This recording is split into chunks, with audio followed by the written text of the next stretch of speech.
అందరికీ నమస్తే, welcome to our channel. రీసెంట్గా శ్రీకాకుళం జిల్లా నరసన్నపేటలో స్వర్ణాంధ్ర స్వచ్ఛాంధ్ర అనే కార్యక్రమంలో ముఖ్యమంత్రి చంద్రబాబు నాయుడు గారు చేసినటువంటి ఒక ప్రతిపాదన, ఒక చర్చించిన విషయం అంటే ప్రజెంట్ రాజకీయాల్లో చాలా వైరల్ అవుతుంది. అది ఏంటి అంటే, ఒకప్పుడు మరి నారా చంద్రబాబు నాయుడు గారు ఇద్దరు పిల్లల కంటే ఎక్కువ కనకండి, అంటే సంతానం నియంత్రణ ఉండాలి, కుటుంబ నియంత్రణ ఉండాలి, అప్పుడే బాగుంటుందని మరి ఆయన ఇంప్లిమెంట్ చేసింది ఆయనే. జనాభా నియంత్రణకు ఒక బ్రాండ్ అంబాసిడర్గా మారినటువంటి చంద్రబాబు నాయుడు గారు ఇప్పుడు ఆయన మళ్ళీ కొత్తగా స్టేట్మెంట్ ఏమిస్తున్నారు అంటే, ఎక్కువ మంది పిల్లల్ని కనండి, పిల్లలు అనేది భారం కాదు, మన దేశ భవిష్యత్తు అని చెప్పేసి ఒక కొత్త ప్రతిపాదన అయితే చేయడం జరిగింది. అయితే ఇక్కడ చాలామందికి ఒక డౌట్ రావచ్చు, అదేంటి నారా చంద్రబాబు నాయుడు గారు ఒకప్పుడు అలా చెప్పారు, మళ్ళీ ఇప్పుడు ఎందుకు ఇలా చెప్తున్నారు అని చాలామందికి డౌట్స్ ఉన్నాయి. అయితే ఒక విజనరీ లీడర్గా నారా చంద్రబాబు నాయుడు గారు ఒక మాట అన్నారు అంటే దాని వెనక ఏ అర్థం పరమార్థం లేకుండా, అంటే ఒక విషయం లేకుండా ఆయన ఒక మాట అయితే అనడం జరగదు. సో దీని వెనకాల ఉన్నటువంటి రీజన్స్ ఏంటి అంటే, యాక్చువల్గా మన దేశంలో ఉన్నటువంటి సంతానోత్పత్తి రేట్ అనేది మరీ ముఖ్యంగా మన రాష్ట్రంలో, మన ఆంధ్రప్రదేశ్లో గడిచిన 30 ఏళ్లలో పోల్చుకుంటే కనుక అప్పుడు 3.0% ఉండేది. ఇప్పుడు ఎంత ఉందండి? 1.5%. అంటే సగానికి సగం తగ్గిపోయింది. ఏంటి? సంతానోత్పత్తి. అంటే చాలామంది అంటే అప్పటితో పోల్చుకుంటే ఇప్పుడు మరి కుటుంబ భారంగా అనుకుంటున్నారో లేదంటే ఇంకేదైనా అనుకుంటున్నారో తెలియదు, కానీ అంటే సంపాదన బట్టి, ఆదాయాన్ని బట్టి ప్రతి ఒక్కటి ఆలోచించి ఎక్కువ సంతానం కంటే తక్కువ సంతానం ఉంటే బాగుంటుంది అని చెప్పేసి మరి కుటుంబాలు అనుకున్నాయి. అదేవిధంగా గతంలో కూడా చంద్రబాబు నాయుడు గారు కూడా చిన్న కుటుంబం చింతలేని కుటుంబం అని కూడా చెప్పడం జరిగింది. అయితే ఇప్పుడు మళ్ళీ సంతానోత్పత్తి పెంచాలని ఎందుకు అంటున్నారు అంటే, అసలు మెయిన్ పాయింట్ ఏంటి అంటే, మన దేశంలోని జనాభా అంటే ఇప్పుడు 15 సంవత్సరాల నుంచి 63 సంవత్సరాల వరకు వీళ్ళు పనిచేసే వయసు కదా ఇదంతా కూడా. సో దీన్ని డెమోగ్రాఫిక్ డివిడెంట్ అంటారు. అయితే ఇప్పుడు పనిచేసే వాళ్ళు మరి ఇప్పుడు ఉండాల్సినటువంటి శాతం ఎంత? 2.1% ఉండాలి సంతానోత్పత్తి, కానీ ఇప్పుడు ఎంత ఉంది? 1.5% ఉంది. దీనివల్ల 2040 సంవత్సరంలో పనిచేసే వాళ్ళు అంటే యువత తక్కువ శాతం ఉంటారు. వృద్ధాప్యం అంటే వయసు పైబడిన వాళ్ళు చాలా ఎక్కువ మంది ఉంటారు. దానివల్ల మన రాష్ట్రానికి చాలా నష్టం. ఎందుకంటే పనిచేసే అలాగే సంపాదించే చేతులు తక్కువైపోతాయి. మరి వృద్ధాప్యంలో ఉండి ఎక్కువగా మరి ఎటువంటి ఆదాయం లేని వాళ్ళు బాగా ఎక్కువగా ఉంటారు.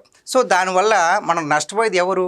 మన రాష్ట్రం, మన రాష్ట్ర ప్రజలు. అంతేకాకుండా దేశంలో కూడా ఇది వర్తిస్తుంది. అటువంటి పరిస్థితి మనకు రాకుండా ఉండాలి అంటే ఎప్పటి నుంచే సంతానోత్పత్తి రేటు కనుక పెరిగితే అప్పటికి మరి వృద్ధుల సంఖ్య అనేది ఎక్కువ లేకుండా మరి జనాభా సమతుల్యత ఉంటుంది. అదేవిధంగా రాష్ట్రానికి ఆదాయం కూడా సమతుల్యతగా ఉంటుంది. సో అంటే దీనివల్ల చాలామందికి వచ్చే డౌట్ ఏంటంటే, చెప్పడం చాలా ఈజీయే, అంటే ఆయన చెప్తాడు, కాకపోతే ఒక మధ్యతరగతి కానీ లేదంటే ఒక సామాన్యుడు కానీ కుటుంబ సంఖ్యను పెంచుకుంటే కుటుంబ భారం పెరుగుద్ది, ఖర్చులు పెరుగుతాయి, మరి ఆదాయం ఎలా వస్తుంది, అసలు ఎలా పోషించాలి, ఎలా పెంచాలి, ఒక సామాన్యుడి పరిస్థితి ఏంటి అని కూడా చాలామందికి వచ్చే సహజమైన డౌట్స్. అయితే వీటికి కూడా క్లారిఫై ఇస్తూ మరి నారా చంద్రబాబు నాయుడు గారు కొత్తగా మరి తీసుకొచ్చినటువంటి ఈ ప్రతిపాదనలో కొన్ని కొత్త రూల్స్ కూడా పెట్టడం జరిగింది. అది ఏంటి అంటే, కుటుంబంలో 3వ సంతానం కనుక పుడితే వాళ్ళకి 30,000 రూపాయలు అయితే నగదును కానుకగా ఇస్తారు. ఒకవేళ 4వ సంతానం కూడా కలిగితే కనుక వాళ్ళకి 40,000 రూపాయలు ఇవ్వడం జరుగుతుంది. అయితే ఇక్కడ ఒక డౌట్ రావచ్చు, అంటే డబ్బులు ఇస్తే సరిపోద్దా? పిల్లలకి అన్నాక ఆ డబ్బులు ఏమాత్రం సరిపోతాయని చాలామందికి వచ్చే సహజమైన డౌటే. అయితే నిజంగానే డబ్బులు ఇస్తే సరిపోదు. దానికి తగ్గట్టు కూడా మరి నారా చంద్రబాబు నాయుడు గారు బాగా ఆలోచించి మరికొన్ని విధానాలు అయితే కూడా పెట్టడం జరిగింది. అవేంటో ఒకసారి చూద్దాం. అవేంటి అంటే, పిల్లల సంరక్షణకు ప్రభుత్వం పూర్తి భరోసా కల్పిస్తుందండి. అదేంటి అంటే, ఇందులో భాగంగా 3వ బిడ్డకు 5 ఏళ్ల పాటు మరి నెలకు 1000 రూపాయల చొప్పున పోషకాహార భత్యం కూడా ఇవ్వబోతున్నారు.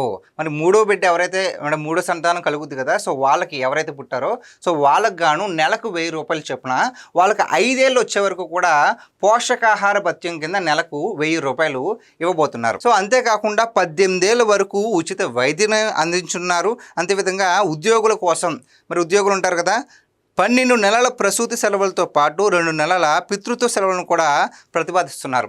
ఇది చాలా మెయిన్. సో మరి ఎవరైతే ఉద్యోగం చేసేవాళ్ళు, మరి ఆడవాళ్ళు ప్రసవించిన తర్వాత వాళ్ళకి హాలిడేస్ ఉంటాయి కదా, దాన్ని 1 సంవత్సరం పాటు కూడా పొడిగించడం జరిగింది. అంతేకాకుండా మరొక విషయం ఏంటంటే, తండ్రులకు కూడా 2 నెలల సెలవులు కూడా ఇవ్వడం. ఎవరైతే ఉద్యోగంలో భార్యాభర్తలు కూడా ఇద్దరు ఉద్యోగంలో ఉంటారో, ఒక వ్యక్తి యొక్క భార్య ప్రసవించిన తర్వాత సో మరి ఇతను కూడా బాధ్యతలు పెరుగుతాయి, అక్కడ ఉండాలి. సో ఎవరికి ఉండాల్సిన పనులు వాళ్ళకు ఉంటాయి కాబట్టి ఒక తండ్రి బాధ్యతగా అతనికి కూడా 2 నెలల సెలవులు కూడా కేటాయించడానికి మన కూటమి ప్రభుత్వం కొత్తగా ఒక ఆలోచన చేస్తుంది. వీటితో పాటు సంతానం లేక ఇబ్బంది పడే మరి దంపతులు కూడా ఉంటారు.